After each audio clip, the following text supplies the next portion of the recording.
ಇನ್ನು ರಾಜ್ಯ ಕಾಂಗ್ರೆಸ್ ಸರ್ಕಾರದಲ್ಲಿ ಮುಸ್ಕಿನ ಗುದ್ದಾಟ ಮುಂದುವರಿತಾ ಇದೆ.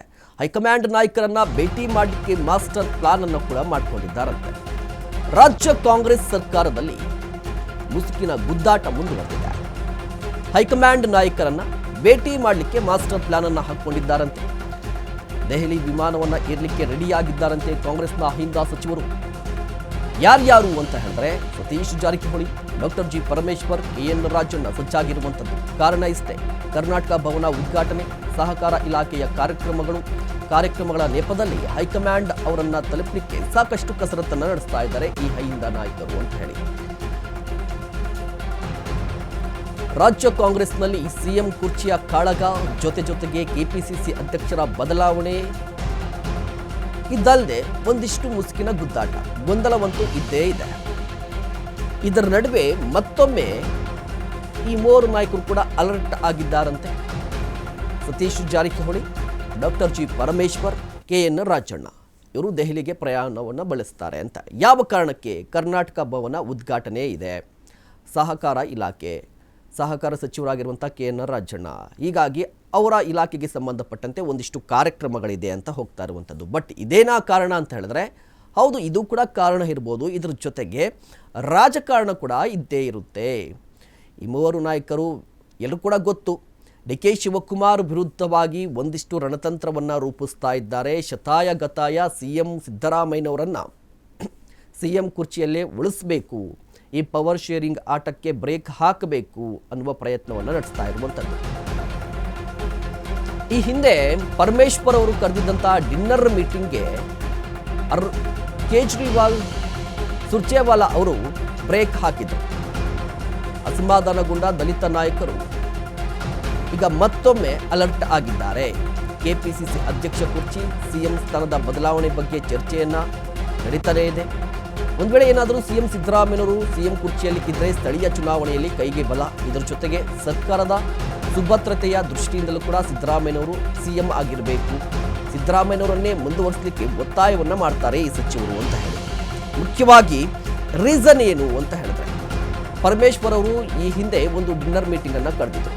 ರಣದೀಪ್ ಸಿಂಗ್ ಸುರ್ಜೇವಾಲಾ ಅವರು ಬ್ರೇಕ್ ಹಾಕಿದರು. ಇದರಿಂದ ದಲಿತ ಸಮುದಾಯದ ನಾಯಕರು ಅಸಮಾಧಾನಗೊಂಡಿದ್ದಾರೆ.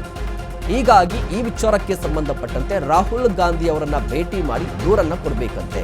ಇದರ ಜೊತೆಗೆ ಕೆಪಿಸಿಸಿ ಅಧ್ಯಕ್ಷರ ಕುರ್ಚಿ ಬದಲಾವಣೆ, ಅಂದ್ರೆ ಅಧ್ಯಕ್ಷರ ಬದಲಾವಣೆ, ಸಿಎಂ ಸ್ಥಾನದ ವಿಚಾರಕ್ಕೆ ಸಂಬಂಧಪಟ್ಟಂತೆ, ಅರ್ಥಾತ್ ಈ ಪವರ್ ಶೇರಿಂಗ್ ವಿಚಾರ ಕೂಡ ಮುನ್ನೆಲೆಗೆ ಬರ್ತಾ ಇರುತ್ತೆ ಆಗಿಂದಾಗೆ. ಹೀಗಾಗಿ ಒಂದು ಕ್ಲಾರಿಟಿ ಬೇಕಾಗಿದೆ ಈ ನಾಯಕರಿಗೆ, ಹೀಗಾಗಿ ಹೋಗ್ತಾ ಇರುವಂಥದ್ದು.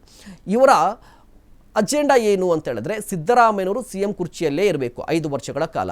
ಯಾಕೆ ಅಂತ ಹೇಳಿದ್ರೆ, ಸಿದ್ದರಾಮಯ್ಯನವರು ಸಿಎಂ ಕುರ್ಚಿಯಲ್ಲಿ ಇದ್ದರೆ ಅಥವಾ ಸಿಎಂ ಆಗಿದ್ದರೆ ನೆಕ್ಸ್ಟ್ ಲೋಕಲ್ ಬಾಡಿ ಎಲೆಕ್ಷನ್ ಬರುತ್ತೆ, ಲೋಕಲ್ ಬಾಡಿ ಎಲೆಕ್ಷನಲ್ಲಿ ಹೆಲ್ಪ್ ಆಗುತ್ತೆ ಅನ್ನೋದು ವಾದ.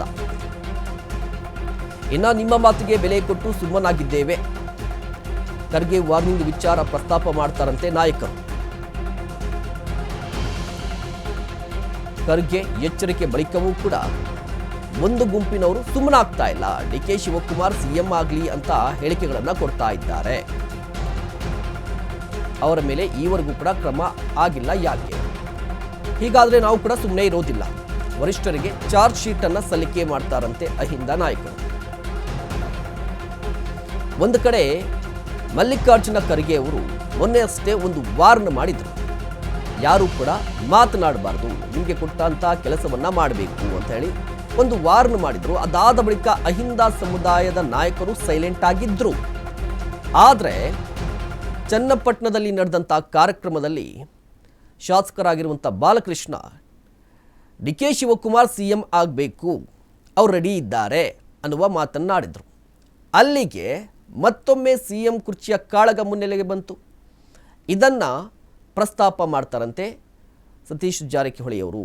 ನೋಡಿ, ನೀವು ಹೇಳಿದ್ದಕ್ಕೆ ನಾವು ಸೈಲೆಂಟ್ ಆಗಿದ್ದೀವಿ, ಬಟ್ ಬೇರೆ ಗುಂಪು ಅಂದರೆ ಡಿ ಕೆ ಶಿವಕುಮಾರ್ ಅವರ ಬಣದಲ್ಲಿರುವಂಥ ನಾಯಕರು ಪದೇ ಪದೇ ಸಿಎಂ ಕುರ್ಚಿಯ ಬಗ್ಗೆ ಮಾತನಾಡ್ತಾ ಇದ್ದಾರೆ, ಅವರನ್ನು ಸೈಲೆಂಟ್ ಮಾಡಿ, ಇಲ್ಲಾಂದರೆ ನಾವು ಕೂಡ ಮಾತಾಡ್ತೀವಿ ಅನ್ನುವ ಎಚ್ಚರಿಕೆಯನ್ನು ಕೊಡ್ತಾರಂತೆ.